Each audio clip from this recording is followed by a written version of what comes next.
Hello, എല്ലാവർക്കും arts ഹോസ്പിറ്റലിലേക്ക് സ്വാഗതം. ഇതുപോലെ നല്ല ക്യൂട്ടായിട്ടുള്ളൊരു മിനി മഗ്ഗാണ് ഉണ്ടാക്കുന്നത്. അതിനായിട്ട് ഇതുപോലെ 4 സൈഡും ഈക്വലായിട്ടുള്ള ഒരു ഷീറ്റ് എടുത്തിട്ടുണ്ട്. അതിനുശേഷം ആ കാണിച്ചിരിക്കുന്ന പോലെ അതൊന്ന് മടക്കി കൊടുക്കാം കേട്ടോ.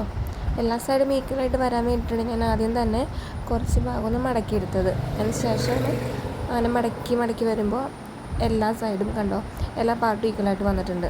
ഇത് പ്രോസസ്സ് തന്നെ ഞാൻ തിരിച്ചിട്ടും ചെയ്തിട്ടുണ്ട് കേട്ടോ. സെയിം മെത്തേഡ് തന്നെ ആദ്യം ഒരു സൈഡ് മടക്കിയിട്ട് വീണ്ടും ഇങ്ങനെ മടക്കി കൊടുത്തിട്ടുണ്ട്. അതിന് ശേഷം പേപ്പർ നിവർത്തിയിട്ട് ആദ്യം അത് പകുതി മടക്കി വീണ്ടും അതിൻ്റെ പകുതി കൂടി മടക്കിയിട്ടുണ്ട്. അങ്ങനെ പേപ്പർ നിവർത്തുമ്പോൾ ഈക്വലായിട്ടുള്ള 4 പാർട്സ് ആയിട്ടുണ്ട് കേട്ടോ. അതിനുശേഷം വീണ്ടും ഉള്ളിലേക്ക് മടക്കുക. അങ്ങനെ 2 പ്രാവശ്യം ഉള്ളിലേക്ക് മടക്കി ഇനി ആ മടക്കാത്ത ഒരു ഭാഗം നമ്മുടെ ആ മടക്കിയ മാർക്കില്ലേ, ആ മാർക്ക് വെച്ച് ഇങ്ങനെ കട്ട് ചെയ്തെടുക്കുകയാണ് കേട്ടോ ചെയ്യുന്നത്.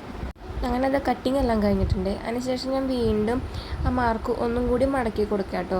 കാരണം നമ്മളത് മഗ് പോലെ ഇങ്ങനെ റൗണ്ട് ചെയ്ത് ഷേപ്പ് ചെയ്യുമ്പോൾ ആ ഒരു കറക്റ്റ് ആ ഷേപ്പ് കിട്ടാൻ വേണ്ടിയിട്ട്, ആ മാർക്കൊക്കെ വന്ന് കറക്റ്റായിട്ട് കാണാൻ വേണ്ടിയിട്ട് ഞാൻ ഒന്നും കൂടി അതൊന്ന് മടക്കി കൊടുക്കണം കേട്ടോ.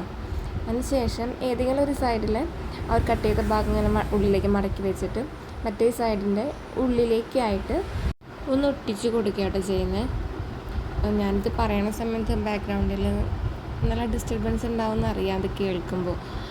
ഫാൻ കറങ്ങുന്നതിൻ്റെ ശബ്ദം കേൾക്കുന്നത്, പിന്നെ ഫാൻ ഓഫ് ചെയ്ത് കഴിഞ്ഞാൽ നിറയെ വണ്ടികളുടെ ശബ്ദമായിരിക്കും കേൾക്കുക. അതാണ് ഞാൻ ഫാൻ ഓണാക്കിയേക്കണേ. അപ്പോൾ വണ്ടികളുടെ ശബ്ദം അങ്ങനെ കേൾക്കില്ല തോന്നുന്നു, അതുകൊണ്ടാണ്. ഇനി ബാക്കി കട്ട് ചെയ്ത ഭാഗം ഒന്ന് ഒട്ടിച്ച് കൊടുക്കുകയാണ്. ഓരോന്നിലും ഇങ്ങനെ പശ തേച്ചിട്ട് ഓപ്പോസിറ്റായിട്ട് ഇങ്ങനെ ഒട്ടിച്ച് കൊടുക്കുന്നുണ്ട്. അല്ലേ, കാണുമ്പോൾ മനസ്സിലാവുമല്ലോ. അങ്ങനെ എല്ലാവരും അങ്ങനെ ഒട്ടിച്ച് കൊടുക്കുന്നുണ്ട്. അതെല്ലാം ഒട്ടിച്ചതിന് ശേഷം അത് നന്നായിട്ടൊന്ന് ഉണക്കണേ. ഞാൻ നന്നായിട്ട് ഉണക്കിയിട്ടുണ്ട്.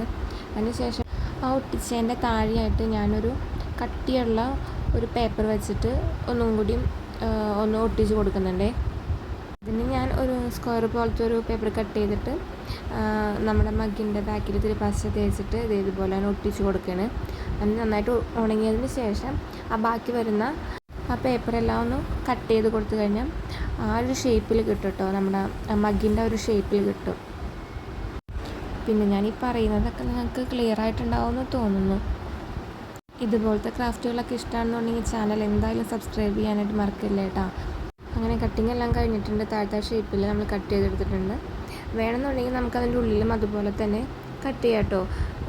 ആ താഴത്തെ ഷേപ്പ് വരച്ചിട്ട് ആ ഷേപ്പ് കട്ട് ചെയ്തതിൻ്റെ ഉള്ളിലേക്ക് ഇറക്കി വെച്ച് കൊടുത്താൽ മതി. ഒട്ടിക്കണമെന്നില്ല, ജസ്റ്റ് ഇറക്കി വെച്ച് കൊടുത്താലും മതി. ചെയ്തില്ലെങ്കിലും കുഴപ്പമില്ല. പിന്നെ അതിന് പുറത്ത് നമുക്ക് ഇഷ്ടമുള്ള ഏതെങ്കിലും ഒരു ഡിസൈൻ ചെയ്ത് കൊടുക്കാം.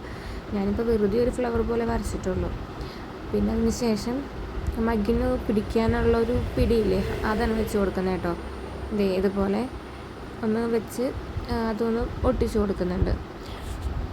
അങ്ങനെ നമ്മുടെ മഗ്ഗിൻ്റെ പിടിക്കാനുള്ള ഭാഗമൊക്കെ നമ്മൾ പിടിയൊക്കെ വെച്ചതിന് ശേഷം നമ്മുടെ കപ്പ് കാണാനായിട്ട് നല്ല ക്യൂട്ടായിട്ടുണ്ട്. അപ്പോൾ ഇതിൽ നമുക്ക് എന്തും ഇഷ്ടമുള്ളത് ഇട്ട് വെച്ച് കൊടുക്കാം കേട്ടോ. അപ്പോൾ ഈ വീഡിയോ ഇഷ്ടമായെങ്കിൽ എല്ലാവരും ലൈക്ക് ചെയ്യണം, ഷെയർ ചെയ്യണം, കമൻറ്റ് ചെയ്യണം. അപ്പോൾ അടുത്ത വീഡിയോയിൽ കാണാം കേട്ടോ.